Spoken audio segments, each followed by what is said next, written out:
इस वीडियो में हम एंग्लो फ्रेंच वॉर के बारे में जानेंगे, जिनको कि कार्नेटिक वॉर्स भी कहते थे, क्योंकि ये वॉर्स इंडिया के कार्नेटिक रीजन में हुए थे।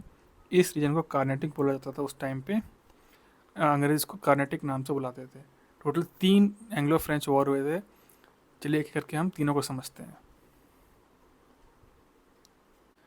First Anglo French war. ठीक है, फर्स्ट एंग्लो फ्रेंच वॉर को शुरू करने से पहले हम ज़रा इसका बैकग्राउंड देख लेते हैं कि कहानी की शुरुआत होती है ऑस्ट्रिया से। ठीक, उस टाइम ऑस्ट्रिया का किंग जो था वो था चार्ल्स सिक्स्थ। इसका कोई बेटा नहीं था, इसीलिए ये अपनी बेटी मारिया थेरेसा मारिया थेरेसा को नया न्यू किंग या न्यू क्वीन डिक्लेयर कर देता है कि मेरे मरने के बाद यही किंग बनेगी या क्वीन बनेगी। ठीक, ऐसा वो करता है 1713 में। अब क्या होता है, 1740 में इस किंग की डेथ हो जाती है। तो इस किंग के अकॉर्डिंग इसको नेक्स्ट रूल करना था। लेकिन होता यह है कि जो ऑस्ट्रिया के आसपास की कंट्रीज़ थी, उनमें से कुछ कंट्रीज़ इसके अपोज में आ जाती हैं कि नहीं, हम इसको अपनी रानी या अपने आसपास इसको रानी की तरह नहीं देख सकते हैं। तो वो क्या करते हैं, इस पर हमला कर देते हैं। तो जो इसको अपोज कर रहे थे उसमें थे आपके फ्रांस एंड प्रशिया, और जो इसके सपोर्ट में थे वो थे आपका ब्रिटेन एंड डच। ठीक है, तो यहीं से शुरू होता है आपका फ्रेंच और ब्रिटेन के बीच की लड़ाई, जो आगे चल के हमें इंडिया में भी देखने को मिलती है। तो इसके आगे डिटेल में नहीं जाएंगे क्या होता है कैसे होता है, बस आपको इतना जानना है कि जो ऑस्ट्रियन वॉर ऑफ सक्सेशन था वही आगे चल के एंग्लो फ्रेंच वॉर का रूप ले लेता है। चलिए अब मेन एंग्लो फ्रेंच वॉर पे आते हैं। फर्स्ट एंग्लो फ्रेंच वॉर आपका चला था 1746 से 48 तक, करीब 2 साल के आसपास ही चला था। अब इसमें कौन कौन इन्वॉल्व थे पहले वो देख लेते हैं।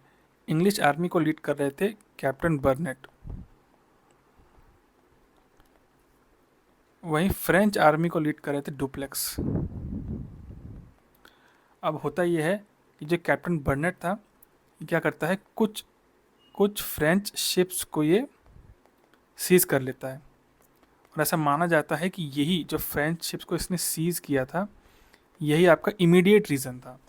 यहाँ से वो मोमेंट था जो ट्रिगर हो जाता है एकदम से, और फ्रेंच आर्मी को गुस्सा आता है और वो भी अटैक कर देती है। जैसे ही कैप्टन बर्नेट ने कुछ फ्रेंच शिप्स को सीज किया, वैसे ही डुप्लेक्स क्या करता है, मद्रास पे अटैक कर देता है।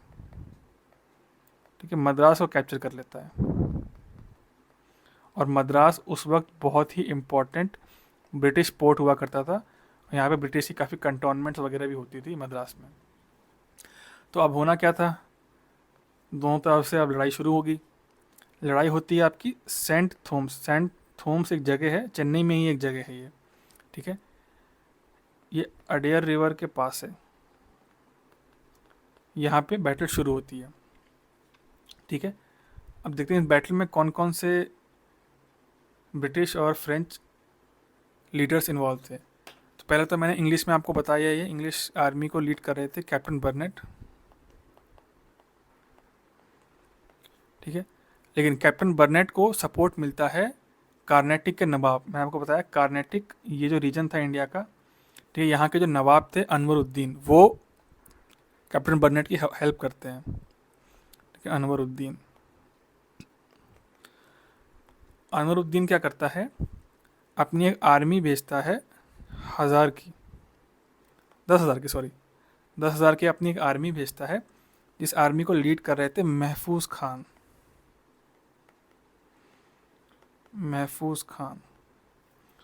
वही मैं बात करूं फ्रेंच की, तो फ्रेंच आर्मी में जो डुप्लेक्स था, डुप्लेक्स क्या करता है, खुद आने की जगह पे कैप्टन पैराडाइज को भेजता है। अब होता ये है कि इसमें फ्रेंच आर्मी जीत जाती है। ठीक है ना, फ्रेंच इसमें जीत जाती है। और रीज़न ये है कि फ्रेंच जो नेवी थी, फ्रेंच, हाँ, जो ये बैटल था ऑलमोस्ट एक नेवल बैटल था, अडियर रिवर के पास हुआ था, एक नेवल बैटल था ये। तो इसमें फ्रेंच नेवी जीत जाती है, और क्योंकि जीतती इसलिए है क्योंकि जो फ्रेंच नेवी थी वो एज़ कम्पेयर टू महफूज खान की जो नेवी थी उसके उसके मुकाबले बहुत ज़्यादा वेल ट्रेंड थी। ठीक है, और होता ये है कि ये वॉर फाइनली एंड होता है 1748 में with the treaty of x ले चैपल। ट्रीटी ऑफ एक्स ले चैपल, इस ट्रीटी के साथ ऑस्ट्रियन वॉर ऑफ सक्सेशन भी एंड होता है और फर्स्ट एंग्लो फ्रेंच वॉर भी एंड होता है। ठीक है, जो है एक्स ले चैपल, ये फ्रेंच वो है, फ्रेंच नेम है एक जर्मन सिटी का, जर्मन सिटी ऑफ एचएन। ठीक है,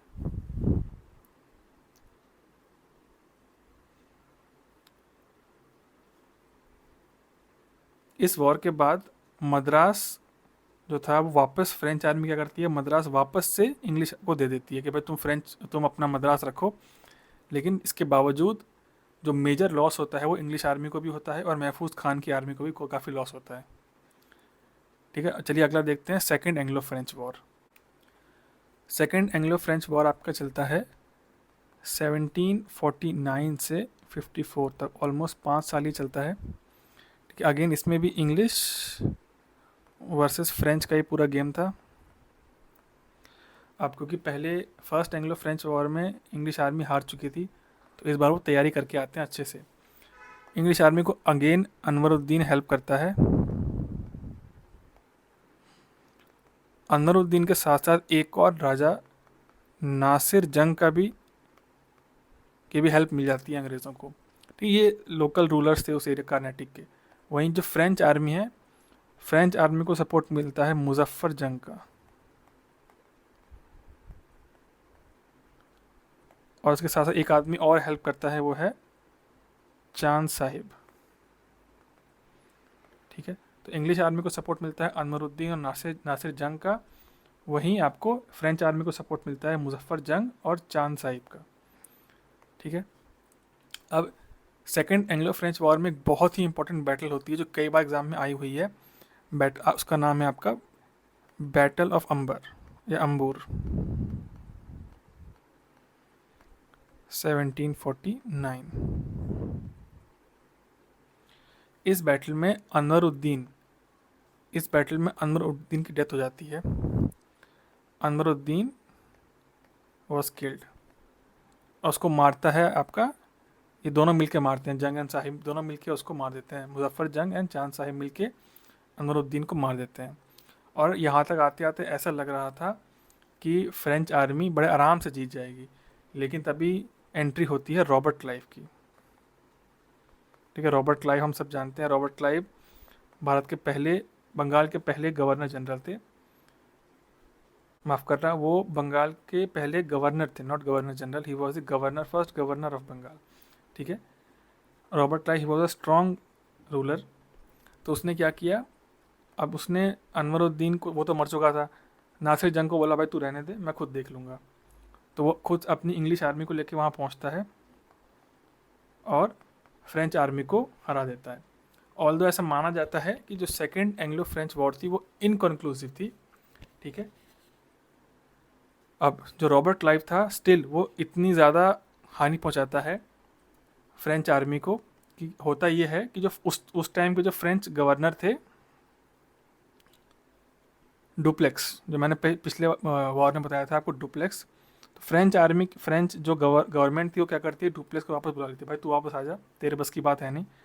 डुप्लेक्स को रिप्लेस करते हैं चार्ल्स रॉबर्ट गोडेहू, नाम बड़ा अजीब सा गोडेहू। ठीक है, अब ये नेक्स्ट गवर्नर बनते हैं फ्रेंच आर्मी के या फ्रेंच ईस्ट इंडिया कंपनी के इंडिया में। ठीक है, अब इसको आप पता था कि रॉबर्ट क्लाइव के रहते रहते वॉर जीत पाना मुश्किल है, तो ये क्या करता है, एक ट्रीटी साइन करता है, इसको ट्रीटी ऑफ पौंडीचेरी बोला गया, ट्रीटी ऑफ पौंडीचेरी। ठीक है, 1754 में, जिसमें यह था कि वॉर को अब ख़त्म करते हैं, आगे जो भी होगा हम नेगोशिएट करेंगे मिलके। ठीक है ना, नेगोशिएशन। ठीक है, और जैसे मैंने बताया कि ऐसा माना जाता है कि जो सेकंड एंग्लो फ्रेंच वॉर थी वो इनकन्क्लूसिव थी, कि कोई कंक्लूजन नहीं निकला उसका, कौन जीता कौन हारा ऐसा कह पाना बहुत मुश्किल है, क्योंकि इनिशियली फ्रेंच आर्मी ने बहुत नुकसान पहुंचाया इंग्लिश आर्मी को, रॉबर्ट क्लाइव के आने के बाद इंग्लिश आर्मी ने भी सेम वही काम किया। ठीक है, तो इट वॉज इनकन्क्लूसिव। ठीक है, अब चलिए बढ़ते हैं लास्ट और मोस्ट इंपॉर्टेंट आपका थर्ड एंग्लो फ्रेंच वॉर की तरफ। अब अंग्रेज़ों के मन में ये था कि कुछ भी करके हमें फ्रेंच आर्मी को इंडिया से भगाना है, तभी हम खुल के यहाँ ट्रेड कर पाएंगे और अपनी कॉलोनीज यहाँ बना पाएंगे। ठीक है, तो वो अगेन वो हार नहीं मानते हैं अंग्रेज़, और थर्ड एंग्लो फ्रेंच वॉर आपका चलता है 1758 से 63 तक। ठीक है, ये भी ऑलमोस्ट 5 साल चलता है। अब इसमें भी देख लेते हैं कौन कौन इन्वॉल्व था। English versus French. ठीक है, इंग्लिश आर्मी को इस बार लीड कर रहे थे जनरल आयर कूट। ये कूटनीति में एक्सपर्ट था ये। वहीं फ्रेंच आर्मी को लीड कर रहे थे काउंट डी लिली, कि लिली फूल की तरह कमज़ोर था बहुत ही, ऐसे आप याद रख सकते हो उसको। अब होता ये है कि जो काउंट डी लिली है ना, ये क्या करता है, एक इंग्लिश फोर्ट जिसका नाम था सेंट डेविड। ठीक है ना, उसको, जो कि पौंडीचेरी के पास था, उसको वो कैप्चर कर लेता है।